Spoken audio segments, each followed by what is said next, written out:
Hello and welcome to this week's crypto update. So what's been happening in the macro news out there and how is it going to affect crypto? Well, the big news really is all about rate cuts. All through the year it was the big discussion, will there be rate cuts? When will there be? How many will there be? Now it seems absolutely locked in that there's going to be a minimum of 25 basis rate cut in September. The question really has now moved to not if but how many will there be, and a rate cut in the last three meetings of this year, and how big will the one in September be? So how have we moved from uncertainty as there would be a rate cut to now a lot of talk about there being a 50 basis point rate cut and two more rate cuts before the year is out? Well, it comes down to the macro data. The 2 points that they're always looking at are the jobs market and inflation. If inflation is high and the job market is strong, that's an opportunity to raise interest rates. On the other side, if interest rates are low and the jobs market is weak, that's an opportunity to reduce interest rates to try and stimulate the economy. Where we've been or appeared to be moving towards for the last number of months was a weakening jobs market and high inflation, which was putting the Fed in a position where they had to try and choose between both. In the Jackson Hole symposium, the Fed chair, Jerome Powell, came out and said, we're going to have to start looking more towards the jobs than inflation because they're starting to show weakness in the numbers.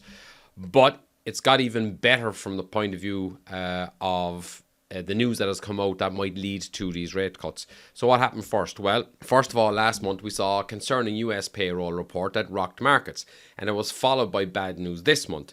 So the payrolls, in other words, the jobs created in August, came in at a very low 22,000, well below estimates of 75,000, which in itself was a low estimate.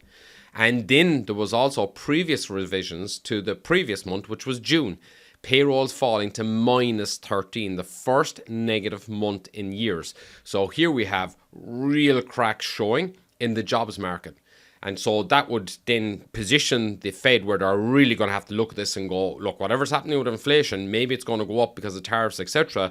But we're going to have to make a move now to help the whole job scenario. But there was more. In April, the jobs payrolls revisions for April 24 through to March 25 for that year, job growth was revised down by 911,000, nearly a million jobs, the largest downward revision in history. So in other words, the jobs reports that were being shown over those 12 months were hugely overinflated. So there should have been maybe 70,000 less on average per month. Had that been in position, it would already have shown real signs that the economy was struggling. But because the numbers were wrong and now have been revised, people are starting to say, okay, actually the jobs market hasn't been that good over the last 12 to 18 months, though many of us were saying that was the case anyway. And then it comes in. So now we've got a jobs market that's really weak, but what about inflation? Well, the July PPI came in at 3.3 versus 2.5 expected. That was for July. So in other words, people are going, okay, inflation's going up, but we're still going to have to do something about the economy. But in August, the prior was 3.3, like we're saying in July. The estimate for August was 3.3, but it actually came in at 2.6. So inflation is actually coming down. So that completely opens the door now for the Fed to reduce interest rates because inflation is coming down. The jobs market is not just showing signs of weakness, but has shown huge weakness, especially when you bring in the revisions as well. So now it isn't the case of, are they going to reduce the inflation the interest rates? It's by how much or how often. The revised job data showing even greater weakness, indicating a need for rate cuts, and PPI shows reduced wholesale inflation, allowing for greater cuts with less inflationary worries. So now, post PPI release, so after that news has come out, the chances of a 0.5% rate cut has risen while the 0.25% fell. In other words, people are now looking at it going, okay, the 0.25 was an absolute certainty and 0.5 wasn't even being considered, whereas now the 0.25 has been reduced in favour of potentially a 0.5 coming in. So now it's still, roughly 80-20, so in favour of a 25% basis cut, but Now the 0.5 is really coming in as a potential. Right now the market is mostly debating on whether there'll be 3 cuts in 25 starting with 0.25% or 3 cuts in 25 starting with 0.5. If the economy remains resilient, rate cuts are bullish for risk assets, and we'll touch on that again in a minute. So what does that all mean for crypto and what's happening within crypto? Well, it's the rotation. So we've always spoken about that the overall crypto market tends to go in rotation. Bitcoin runs first, it finds its spot, then it rotates into the Ethereum, then it moves into other large caps, and then it moves down towards the rest. Well, we've seen Bitcoin absolutely take off. It's now holding around 114,000 right now. Many believe, of course, that it's going to go onwards from here again. Again, we've seen Ethereum. When Ethereum was below 1,500, we were saying this is a really good opportunity to buy it. It's since done more than a 3x from that, and currently is in around 4,300, 4,400. Are Solana and the likes of BNB next? Well, BNB has already hit an all-time high and is poised to really move from there. It's done a deal as well with the likes of Frank Templeton, so this big news has really pushed BNB on. So we're already seeing one of the other majors starting to move. What about Solana and what's happening with it? Well, the SEC is set to rule on 7 spot Solana ETFs filings by October 10th. So that could be a real catalyst. We've seen what happened with Bitcoin, then we saw what happened with Ethereum when there were ETFs on the marketplace. If even a few are approved, retail and institutional investors could soon buy Solana the same way that they went to buy Bitcoin and Ethereum in the ETFs. And then, of course, there's the treasuries. We've seen treasuries pop up with Bitcoin, huge treasuries, the likes of MicroStrategy and others.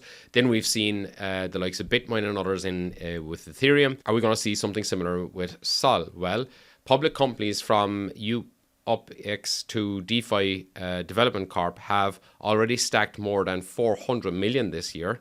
And the big catalyst, Forward Industries, have 1.65 billion raised by Galaxy, Jump and Multicoin. With Kyle at the helm, positioned as Solana's own Michael Saylor, the company plans to buy and stake Sol directly. The pitch is clear: speed, cost and simplicity, as in the chain itself. What might this mean? The Solana itself is the third in stablecoin liquidity and fourth in tokenized assets, with assets under management up 140%. So there's a lot of really positive signs coming for this chain, and the upgrades it's doing and the progress that it's making. But what we really see here, here's the kicker: size matters. At a market cap of just 116 billion, Solana is tiny compared to Bitcoin's 2.2 trillion and Ethereum's 519 billion. That means flows hit harder. In other words, they have a bigger impact. The same amount of money has a much bigger impact in something with a smaller market cap than not. Forward's 1.65 billion plan would likely have the same impact as a 33 billion Bitcoin buy.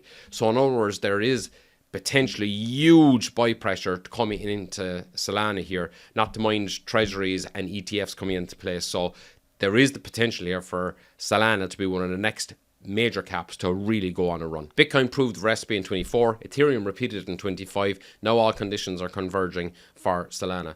Ultimately, what's happening, the macro environment now is really lending itself to be hugely positive towards crypto.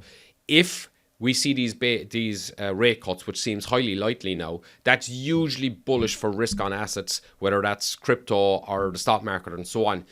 Of course, that all is the thing that has to be taken into account is, are we moving towards a recession? If we're moving to a recession, people can read the rate cuts as being an issue and people actually could pull back from spending money. But ultimately, I think certainly in the short term, we're going to see really bullish opportunities within the crypto space, and certainly you're going to see the macro projects move first, as you would tend to, and then that goes down into the rest of the crypto market. But of course, that is all of the proviso that we're not moving into a recession. So lots going on, huge opportunities out there.